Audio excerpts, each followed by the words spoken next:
Hello guys, we are now here in Kulasi, Antique, wherein we booked here for a night kasi wala nang biyahe papuntang Mararison Island. So we stay here in Godos Hotel, which is around 1,600. Pero I advise you na mag-book kayo earlier for a lesser price kasi may walk-in. Kaya siguro 1,600 yung nabayaran na. Pero pag nag-book ka online earlier, mga around 1,200 lang. So, ito pa. Maganda yung ano niya. Parang, lagay na natin parang ano siya. Parang 4-star hotel. Kung gusto niyo magtipid, doon kayo sa 100. 4-star hotel. 4-star or 3-star hotel. 4-star. 3. Meron ditong mirror. Gusto nyo, ayan, mirror. Full body mirror. Tapos tingnan natin yung CR.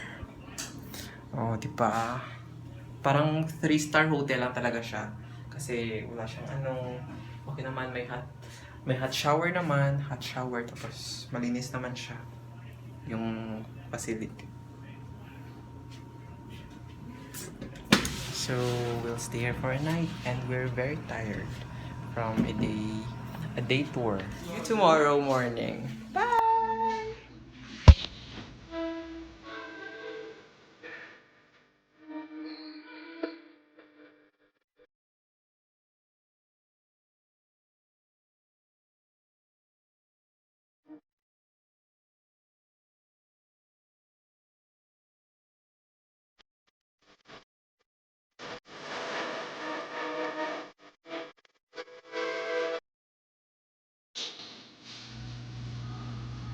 Morning, Dad. Thank you, miss. Sapa kami, miss. Enjoy Mararison. Hello, guys. Flat overnight pala. Check nyo lang sir kung nakakagaya today. We are now living here in our hotel.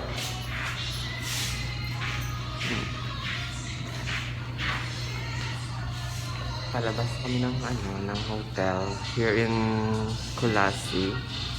And we are now proceeding it's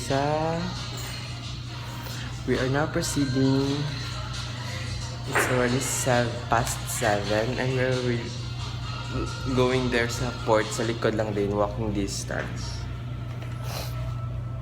Living here in Godos Hotel in Kulasi, Antique, where I stayed here for overnight. And punta na kami ng Mararison. See you later sa party.